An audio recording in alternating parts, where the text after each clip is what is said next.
Welcome to the show. Heavenly intentions, matchmaking formula.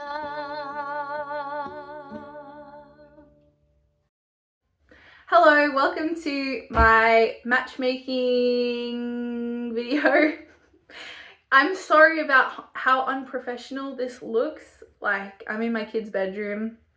There's not much of a cool background going on, but I can assure you that just because I don't look very professional doesn't mean I don't know what I'm talking about. Looks can be deceiving, you know. Anyway, let's begin, shall we? So in this video series, I'm going to be going through the basics of how I do matchmaking, my matchmaking formula per se, and the things that we will discuss in this series, or the parts of my matchmaking formula that will be discussed in this series, will be as follows: the Jungian personality types, Helen Fisher neurotransmitter and hormone types, the Ality connection model, the Big Five, and your values, goals, interests, age, gender, location, demographics. Okay, now that that has all been said, let's dive into the first part that shall be in this matchmaking formula series, which will be the Jungian personality types. Let's get it. So part of the reason why I'm beginning here with the Jungian personality types is because that's where my story began as someone that is interested in matchmaking and the sciences of love. So I was obsessed with the sciences of love when I was in high school. I'm 30, by the way, so I don't know, you do the math. I got obsessed with the sciences of love. I used to try and make pheromones. Just look, we're not going to be doing pheromones, all right? Well, no, we're not making pheromones. We're not making pheromones. We might talk about pheromones. We're not making pheromones in a jar. Anyway, moving on. I was kind of obsessed with love. I would watch lots of videos on how you're supposed to act as a lady. And by the way, I came to the conclusion that there are some ways that you can act that may be more attractive to the opposite gender, but it is best that you be the best version of yourself. Yay, because then you'll attract the right person, right? I will look up how you should act, how you should behave, what kind of makeup you should wear, make sure you're clean. The number one smell that men like is vanilla, things like that. And then I came across dun dun dun, the MBTI, which was introduced to me by a friend of the name, actually, I haven't got a permission to say her name, but by a friend. And I became obsessed with it. Obsessed. I was like, this is true. There are these personality types, which, by the way, if you don't know what the MBTI is, go look up Myers-Briggs Typology Indicator. There's so many free tests you can do online. However, the tests are often not accurate, especially if you're someone that has experienced a lot of trauma, or if you're someone that has a bad memory and you don't even know who you are, so you don't know how to answer the questions. These kinds of things can play into skewing the test results. But anyway, if you're interested, you can go and do one, because sometimes it does work, and it's kind of an interesting place to start out. So I'm about to delve into the MBTI, but the MBTI is only an introduction to the Jungian personality types that I use in matchmaking. And the term Jungian personality types is basically just a heading that I use to describe any personality theory that stems from Carl Jung's original work into the 8 cognitive functions that he found. So basically, my version of the Jungian personality types is a smash up of a bunch of different people's theories about Jung's work, and also some of my own theories, but I don't know how much of it I can claim as my own theories, because some of it came to me after I prayed to God about it, and I don't want to steal God's work, but I also don't want to put words in his mouth. But anyway, let's begin right now with the MBTI. In the MBTI, there's 16 different personality types. And the names of the types are written as a code of 4 letters. So it'll be either, the first letter will be either E or I, second letter will be either N or S, the third letter will be either T or F, and the last letter will be either P or J. It has nothing to do with pajamas. Examples like ENFP, ISTP, ISTJ, ENFJ, ENTP, ISFP, ENTJ. Did I already say that? I don't remember. ESTJ, so on and so forth.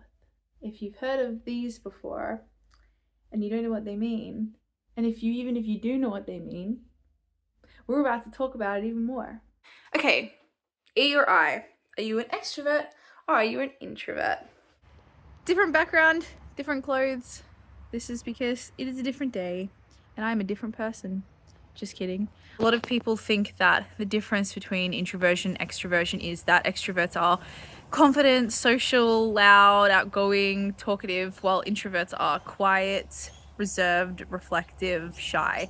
This is definitely not necessarily the case, especially in this theory. So in this theory, extroverts are people that have a primary focus on the external objective world, whereas introverts have a primary focus on the internal subjective world. By the way, I'm sitting in my backyard right now on a tiny chair because I'm trying to catch this rabbit. It's a baby rabbit, it is my rabbit, and it has escaped from its pen. So yeah, I don't know, I guess I'm hoping it will hop over to me. So extroverts experience the world like, this is the world. Whereas introverts experience the world like, here I am in the world. So they have a sense of that subjective, internal realm, experiencing that there is an external realm. Whereas extroverts are more focused that there is a world, that's the external. Not necessarily with that level of excitement, however.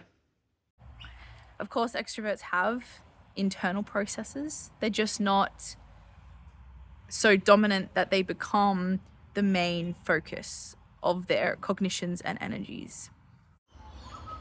To be honest, I know it's living its best life, but living your best life can be dangerous.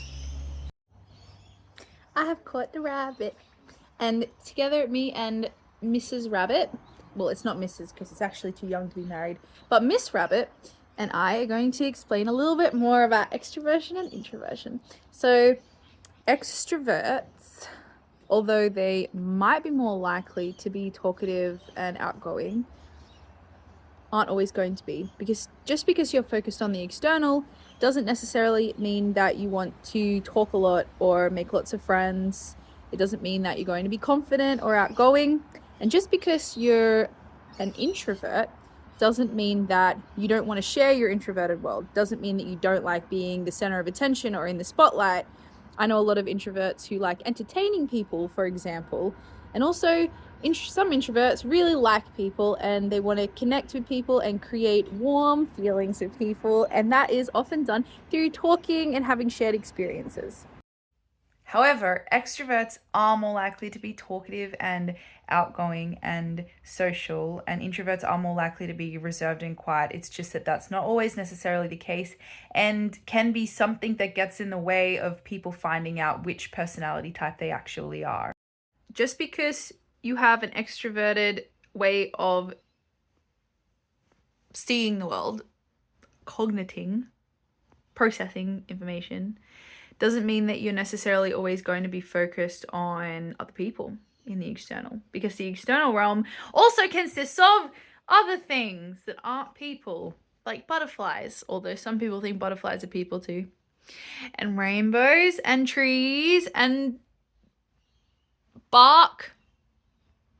Another helpful way of being able to distinguish extroverts from introverts is extroverts look at the external world and they're like, yes, this is important. I should orient my psyche towards focusing on all of this. Whereas introverts focus on their internal world predominantly and they think, yes, this is more important. I'm going to focus myself on this. So in summary, extroverts are people that are focused on the external realm first and foremost, and their cognitive processes are focused outward, and their energy is focused outward too. And introverts are people who are focused on the internal realm and the things that are happening inside of them that you don't always get to see, but but they might share it with you. Hello, so this video ended up being like 40 minutes long, and the video editing app that I use on my phone said it shall not pass, it is too long. So I cut it down to like 20 minutes, and then it said that was still too long. It actually didn't say that, it's just it didn't even, it just wouldn't it just wouldn't process the video, okay? And I tried it so many times, but I do find that this app does process videos that are around 10 minutes long. So anyway, that might be a treat for you because you don't need to sit through 40-minute long videos. I recorded a really good outro like a few hours ago, and I've been trying to restore it because I accidentally deleted it and my phone isn't loading me. So instead, you're gonna get nighttime, dark, ring-eyed, plait-haired pajama Steph goodbye. And I just want to say thank you for watching this video. And I'll see you in the next one, where we're going to explore intuition versus sensing, which has to do with the second letter in the type code, which will be N or S. N stands for intuition and S stands for sensing.